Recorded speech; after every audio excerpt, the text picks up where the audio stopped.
তোমরা ছেলেরা আসলে কি? তোমরা খুব খারাপ। খারাপ মানে খারাপ, আমি রাস্তায় গেলে ডিস্টার্ব করে। তুই চুপ, একদম চুপ। আসলে পুরুষ মানুষ হচ্ছে সৃষ্টির সবচেয়ে রহস্যময় প্রাণী, আবার দুর্ভাগ্যও বটে। বুঝতে পারলাম না। শুনবি? গাধাকে সৃষ্টি করার পর তাকে বলা হলো সকাল থেকে সন্ধ্যা পর্যন্ত তাকে ক্লান্তিহীন পরিশ্রম করতে হবে। সারা জীবন তাকে পিঠে ভারী বোঝা বইতে হবে, খেতে পাবে শুধু ঘাস, আর তার মাথায় কোনো বুদ্ধি থাকবে না। তার আয়ু হবে 50 বছর। গাধা করজোড়ে সৃষ্টিকর্তাকে বলল, আমি এত বছর বাঁচতে চাই না, আমাকে 20 বছর আয়ু দেওয়া হোক। সৃষ্টিকর্তা সেটাই মঞ্জুর করলেন। কুকুরকে যখন সৃষ্টি করা হলো তখন তাকে বলা হলো যে সে হবে মানুষের সবচেয়ে বড় বন্ধু, কিন্তু সে খাবে মানুষের উচ্ছিষ্ট, এবং তার আয়ু হবে 30 বছর। কুকুর সৃষ্টিকর্তাকে বলল, আমি এত বছর বাঁচতে চাই না, আমাকে 15 বছর আয়ু দেওয়া হোক। সেটাই মঞ্জুর করা হলো। এরপর বানরকে বলা হলো, তুমি শুধু গাছের এ ডাল থেকে ও ডালে ঝুল খাবে এবং নানান রকম ফন্দি ফিকির করে মানুষকে আনন্দ দিবে, তোমার আয়ু হবে 20 বছর। বানর বলল, আমি 20 বছর বাঁচতে চাই না, আমাকে 10 বছর দেওয়া হোক।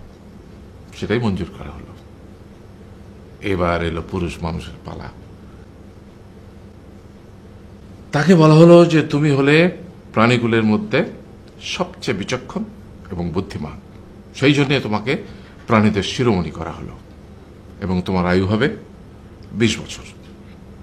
তখন পুরুষ মানুষ বলল, করজোড়ে বলল সৃষ্টিকর্তাকে যে 20 বছর আয়ু অত্যন্ত কম, হে প্রভু, আমাকে ওই গাধার সে যে 30 বছর আয়ু চায়নি সেটা আমাকে দেয়া হোক, ওই যে কুকুর 15 বছর ফিরিয়ে দিয়েছিল সেটাও আমাকে দেয়া হোক, আর যে বানর 10 বছর নেয়নি সেটাও আমাকে দেয়া হোক।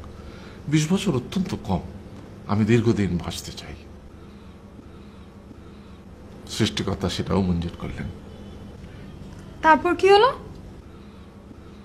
সেই থেকে ছেলেরা পুরুষ মানুষ হিসেবে বাঁচে 20 বছর, তারপরের 30 বছর সংসারের বোঝা পিঠে করে বয়ে বেড়ায়, সেটা কার মতো? গাধার মতো। তারপরের 15 বছর সে তার ছেলেমেয়েরা যা দেয় সেই রকম ঠিক কুকুরের মতো উচ্ছিষ্ট খেয়ে বাঁচে।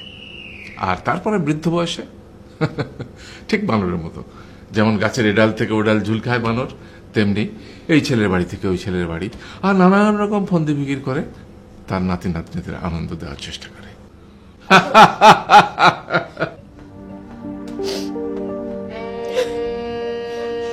আরে এই থাম, কাঁদছিস কেন? তোমাদের কত দুঃখ বাবা, এত কষ্ট। আরে